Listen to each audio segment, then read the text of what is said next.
ไม่สงค่ะเขาขามาหลีเพนตูจุดและตูจุดมากุ้นกันเนี่ยค่ะเนาะตัวมาเกมยามเหยาชินเนี่ยค่ะเนาะค่ะอันนั้นสุดค่ะวางปอเขาคาเลยตัวสองตูจุดตีกุ้นกันในเขาค่ะตัวนึงในวางตั้งเหนือค่ะเนาะตัวนึงในวางตั้งไตที่ไหนค่ะเนาะมันเขาค่ะสืบด้วยกุ้นด้วย1 คูณ 3ค่ะเขาค่ะตีตัวนับหนึ่งในกุ้นตั้งค่ะเนาะ1 คูณ 3ไหนตีไร3ไหนเพราะค่ะตีดี1 กุ้นเขาค่ะไว้ซื้อหนึ่งเนี่ยค่ะเนาะ1 คูณ 3ไหน31 คูณ 1ไหน1ค่ะสืบตั้งนานกับที่ไหนค่ะเนาะ1 คูณ 2น่ะตีไร2เนี่ยค่ะเนาะเพราะตัวนับหนึ่งในกุนกับเอาบนเนี่ยจึงเขาค่ะคือมันเจตัวนับตั้งนานหนึ่งในกุนค่ะเนาะเพราะค่ะเจตัวนากุนเนี่ยเขาค่ะไว้ซื่อๆมันค่ะเนาะ1 คูณ 3น่ะตีไร3เนี่ยค่ะไว้กันแนะนำแล้วค่ะเนาะมันเตะกันในกุนก็หรือไว้ซื่อมันจะไหนค่ะเนาะ1 คูณ 1เนี่ยตีไร1เนี่ยค่ะ1 คูณ 2น่ะตีไร2เนี่ยค่ะเนาะมันพอยาวเนี่ยเขาค่ะขึ้นมาแถมกันไงค่ะอ๋อเขาก็เอามาแถมกันค่ะเนาะ3กันเนี่ยมีอย่างในห้อห้วยว่ามีเมศูนย์เนี่ยค่ะเนาะ3แถม0ได้ไร3 1 แถม 3ไหล4 2 แถม 1ไหล3กันได้เป็น2นะครับเนาะเพราะขาดแถมกับยาวบนเนี่ยจึงเขาขามาด้วยเดียนเขาขาดเตะกุ้นนั่นค่ะตีตั้งตูตั้งไตในตั้งหลังจุดในมีตูนับ1 ลูกค่ะเนาะตูตั้งเหนือตั้งหลังจุดในมีตูนับ2 ลูกค่ะเพราะขามาโฮมโลกันในตั้งหลังจุดในมีตูนับไว้3 ลูกเนี่ยค่ะเนาะตั้งเหนือในมีไว้2 ลูกตั้งแต่มีไว้1 ลูกเขาขาดด้วยตั้งหลังจุดเลยค่ะเนาะตั้งหลังจุดมีตูนับ2 ลูกตั้งหลังจุดมีตัวนับ1 ลูกโฮมโลกันตั้งหลังจุดมีตัวนับ3 ลูกแล้วเขาขาดูตัดให้มันเป็น3 ลูกขนาดเนาะเพราะว่าพอขาดตัดแล้วขาดูเตะตั้งหลังในเขา1 2 3เท่ากับอ่านมา3 ลูกเขาก็ใส่บรรจุดกันในเขา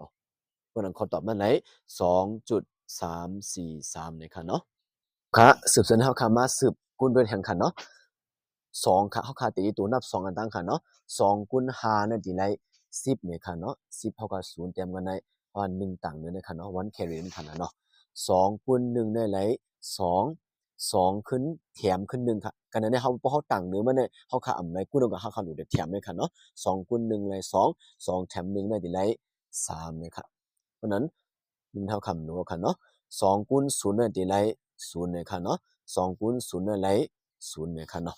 เพราะว่า2ยาวกับยาวเนี่ยเขาขาขึ้นไป12ตัวในค่ะเนาะเพราะขาตัวในกุ้นไหนเขาก็เลยไว้ซื่อๆมันค่ะเนาะ2 คูณ 5ในเลย10ค่ะ0แถมกันได้1ต่างกันได้ค่ะ2 คูณ 1เลย2แถม1เลย3เนี่ยค่ะเนาะ3แล้วคันได้บ่รู้ค่ะเนาะ2 คูณ 0ได้ตีไร0ค่ะ2 คูณ 0ได้ตีไร0เนี่ยค่ะเนาะเพราะเราคำว่าตัวค่ะมันนึงคิดว่าแทง0แทงรูนึงเขาก็สิได้ใจ0ได้กุ้นแทงค่ะเนาะเพราะเขาเอา0กุ้นเขาก็เลยไว้ซื่อๆ0นั่นค่ะเนาะ0 คูณ 5ไร0 0 คูณ 1ไร0 0 คูณ 0ไร0 0 คูณ 0ไร0เนี่ยค่ะเนาะแล้วค่ะมาแถมล้อกันค่ะอันไหนลงมามี0ดุมเดียวไว้ค่ะเนาะ3และ0แถมล้อกันไร3 0และ3และ0และแถมล้อกันไร3กันได้เป็น0และแถมล้อกันไร0และไร0เนี่ยค่ะเนาะเพื่อพอขาดที่วางจุดเอาบนเนี่ยจึงเขาคำมาด้วยค่ะที่เขาขากุ้นกันไว้นั่น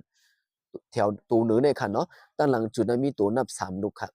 ตัวตั้งใจตั้งหลังจุดมีตัวนับ2 ลูกเพราะนั้นตั้งเหนือตั้งหลังจุดมีตัวนับ3 ลูกตั้งหลังจุดมีตัวนับ2 ลูกว่ามาโฮมโลกันไหนไม่ได้มีจุดตั้งหลังจุดมีตัวนับด่า5 ลูกค่ะเนาะ1 2 3 4 5เพราะเขาขาดเตะตั้งหลังเนี่ยอ่านมา5 ลูกค่ะ1 2 3 4 5เท่ากับวางจุดกันไหนค่ะ